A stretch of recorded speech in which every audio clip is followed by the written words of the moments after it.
Rishi Sunak's smoking ban has passed through its first hurdle in the House of Commons, despite the fact that two prime ministers and a clutch of people from the current cabinet have spoken out against it and have called it unconservative about getting rid of liberty. It's passed by 383 votes to 67, so a significant amount of support for this. It will mean that somebody who is born after 2009 will never be allowed to smoke, will never be allowed to buy cigarettes or cigars in this country. If the government feels so strongly about stopping smoking, it ought to just stop smoking. I don't see how a shop can establish the age of somebody beyond the age of 18 in order to sell cigarettes, or in order to deny somebody cigarettes. It seems to me that this is a law which is good on rhetoric and bad on practice. And Liz Truss, for example, voted against the bill. I'm sure everyone's celebrating that. And I'm sure everyone is celebrating her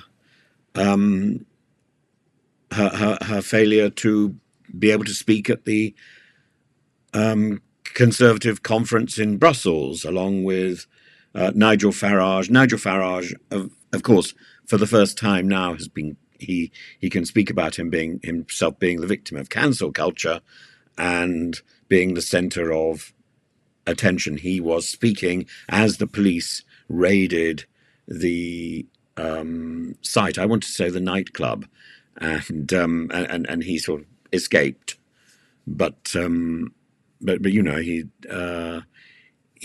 was there, the center of attention.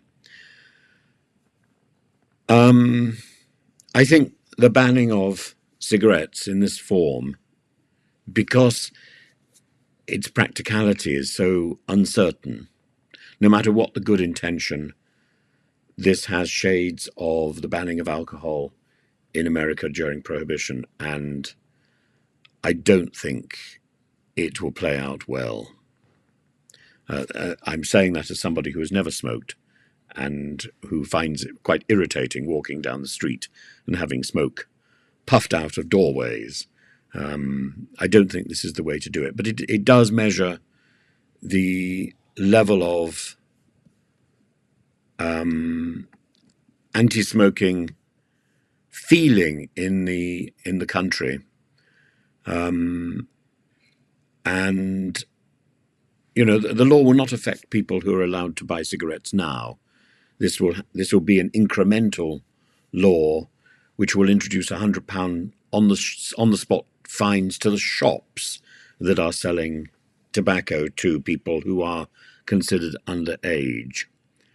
And as I say, I'm not really sure that it's going to be possible to enforce as this law goes on. In the immediate future, yes, but in the long term, I think this will need further legislation to pretty well outlaw smoking altogether. That may well be the direction that we're going, and that would be different, but that will be in the hands of the next government, and I think they might be heartened by the strength of feeling to support this law, which any politician must know is really more of a flag than more of a gesture than a reality. This law cannot work in practice. It's a bad law in practice, but it is something that measures feeling. The age of smoking and the age of tolerating smoking has gone. I wish the government would now look at look at making it clear that people shouldn't be riding their bicycles on the pavement, and there seems to be some confusion on that. But you know.